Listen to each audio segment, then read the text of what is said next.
अरे ये क्या काम कर रही है, मजदूरों के साथ दिन भर बैठी रहती है, जाकर के उनके बच्चों को गोदी में उठाती है, अपना बच्चा नहीं देख रही है। पता नहीं कैसे घर आती है, कहाँ कहाँ जाती है। किसने कह दिया है कि डॉक्टर का बेटा डॉक्टर होगा और आईएएस का बेटा आईएएस होगा, या किसी इंजीनियर का बेटा इंजीनियर होगा? क्या एक मजदूर के बच्चे को डॉक्टर बनने का अधिकार नहीं?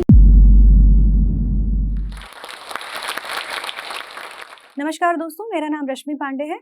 मैं आईटी सेक्टर में काम करती हूँ और साथ ही साथ ईएमसीटी एनजीओ एथोमार्ट चैरिटेबल ट्रस्ट की फाउंडर भी हूँ। जब मैं आईटी सेक्टर में थी तो बचपन से ही मुझे गरीब बच्चों के लिए कार्य करने का बहुत मन करता था। मुझे लगता था कि उनके लिए कुछ ना कुछ करना चाहिए मुझे। मैं आपको एक इंसिडेंट बताती हूँ जो मेरे बचपन से मेरे दिल में घर कर गया था। ये बात उस समय की है जब मैं करीब 8 साल की थी और हमारे घर के पास में एक छोटी-सी बच्ची थी, जो कभी-कभी जब मैं खेलने जाती थी बाहर तो वो मेरे साथ खेलने भी आती थी। हुआ यूँ कि उनके मम्मी-पापा को, पेरेंट्स को टीबी हो गया था और उसकी वजह से उनकी डेथ भी हो गई, काफ़ी इलाज चला। उनके पेरेंट्स की आर्थिक स्थिति बहुत अच्छी नहीं थी, जिस वजह से उनका घर पूरा ही बिखर गया। उनकी बच्ची अकेली रह गई। कुछ दिनों बाद उनके चाचा-चाची उनके घर में रहने के लिए आते हैं और चूँकि वो लोग भी मज़दूर तबके के थे, तो उन लोगों ने भी मज़दूरी का काम आगे बढ़ाया। लेकिन जो वो बच्ची स्कूल जाती थी, एक सरस्वती शिशु शिक्षण संस्थान था वहाँ जहाँ वो पढ़ने जाती थी बच्ची, उस बच्ची ने अपना स्कूल छोड़ दिया। रीज़न? क्योंकि उसके चाचा-चाची ने उसको मेड के काम में लगा दिया। वो दूसरों के घर में सुबह-सुबह 5 बजे, 6 बजे उठती थी और बर्तन धोने जाती थी। तो ये सारी चीज़ें जब मेरे सामने नज़र आने लगी तो मुझे समहाउ बहुत बुरा लगता था और मैंने अपनी मम्मी से भी कहा कि मम्मी आप प्लीज़ उनके घर में जाकर बात करिए ताकि उस बच्चे को पढ़ना बहुत ज़रूरी है। और वो मेरे साथ खेलती भी थी शाम को कई बार। मेरे जब हम लोग सारे बच्चे गलियों में खेलते थे तो वो भी बच्ची आ जाती थी, तो उसकी वो हालत मुझसे देखी नहीं जाती थी। तो मेरी मम्मी मम्मी ने भी उनके परिवार से संपर्क किया, लेकिन उन्होंने जो है मना कर दिया कि आप हमारे पारिवारिक चीज़ों में दखल-अंदाज़ी ना करें। तो इसलिए हम कुछ कर नहीं पाए। लेकिन वो इंसिडेंट वो हमेशा से मेरे लाइफ़ में हमेशा खचोटता रहता था कि काश मैं उस समय कुछ कर पाती इस बच्चे के लिए।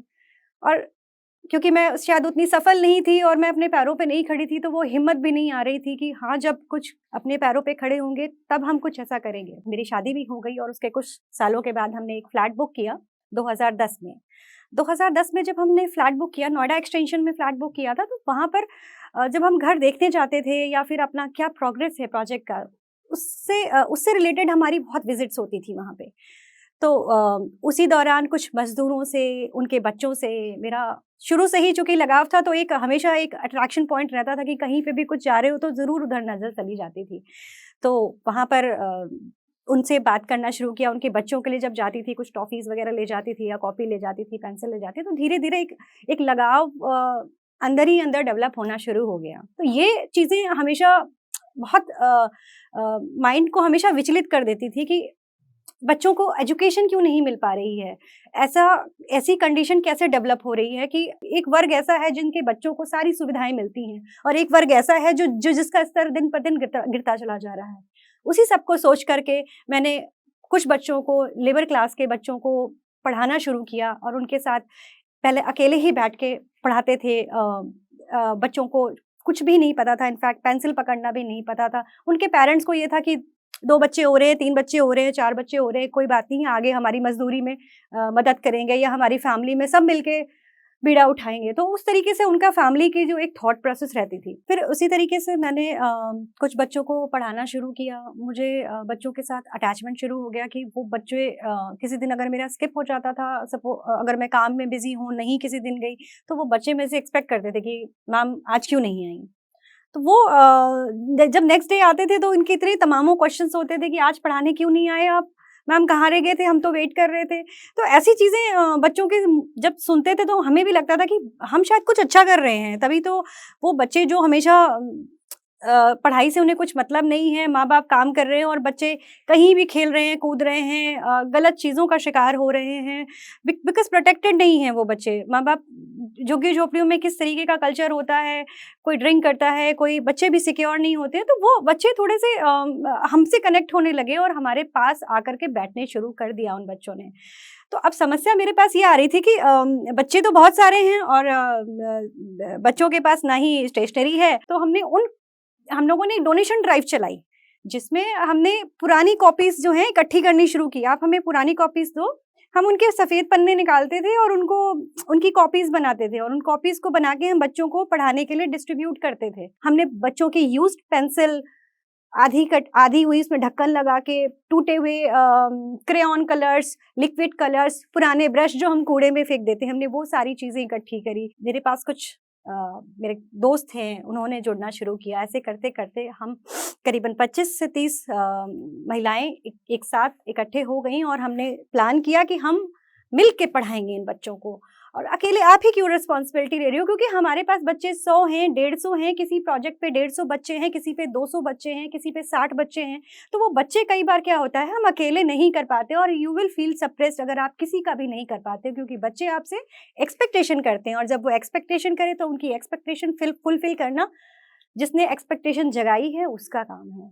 तो हमने एक साथ मिलकर एक ग्रुप फॉर्म किया, एनजीओ बनाया और उसमें हम उन महिलाओं के साथ मिलके हमने प्लानिंग करी। हमने प्लानर्स डिसाइड किए। 6 क्लास की बच्ची थी, मैंने उसका जो है एडमिशन गवर्नमेंट स्कूल में कराया और सिर्फ एक बच्चे का नहीं कराया, तमामों ऐसे बच्चों का कराया जिनको हम पहले से पढ़ाते आ रहे थे, जिनका एक लेवल IQ लेवल पढ़ाई के हिसाब से एडजस्ट हो गया था। तो हम उन बच्चों को हम स्कूल लेके गए। हमने वहाँ पे एज एन पेरेंट मैं उनके बच्चों के साथ गई, क्योंकि पेरेंट्स तो मजदूरी कर रहे थे। तो मैं मई जून की गर्म दोपहरी में हम उन बच्चों को लेकर के एडमिशन्स कराने जाते थे। सबसे अच्छी बात यह है कि मैं एक इंसिडेंट आपको बताती हूँ, जो मुझे ये लगा कि हाँ, हमने जो ये तपस्या की है या हम जो समाज को दे रहे हैं वो सफल हो गई।